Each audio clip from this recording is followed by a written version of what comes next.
গলা। একদিন মরে যাবো রে। তো আমি ছেলেদের কথা বলবো না, আমাদের মেয়েদের কথা বলছি।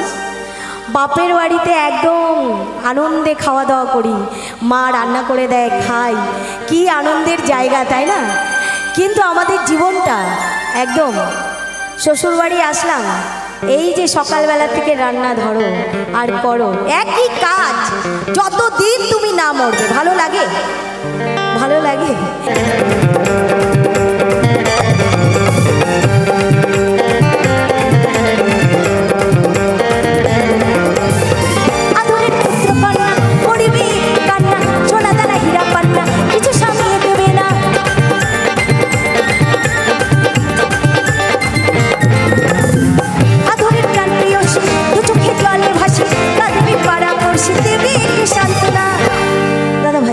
আর একটু বিরক্ত করবো, একটু লাইটটা দাও।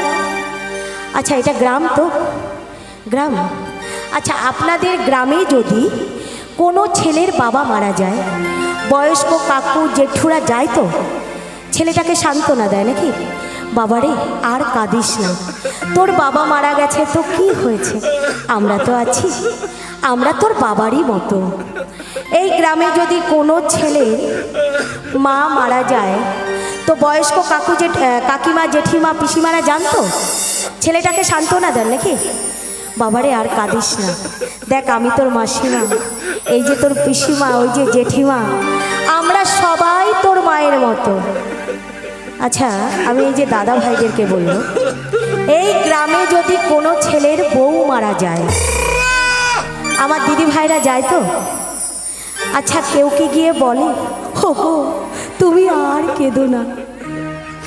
কেঁদে লাভ কি হবে বলো? তুমি আর কেঁদো না, তোমার বউ মারা গেছে তো কি হয়েছে, আমি তো আছি, আমি তোমার বউয়েরই মতো। কি বলে? কি বলে? বলে কোনো দিদি ভাই বলে? ঠিক তো কি বলছে? দাদা ভাইদেরকে বলবো টেনশন করবে না, বউ হারালে বউ পাওয়া যায়, আবার বিয়ে করলে বাবা মাকে চাই না পাওয়া বিশ্বভুবন বললে, কিন্তু বউ হারালে তুমি বউ পেয়ে যাবে। কি তাই তো? তো কি বলছি, একবার জোর করে তালি হবে। বাজাও প্রাণনাথ।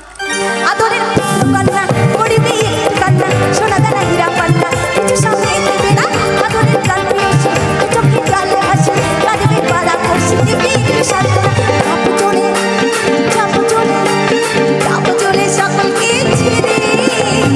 একদিন এ বাবা কি একদিন মরে যাবে।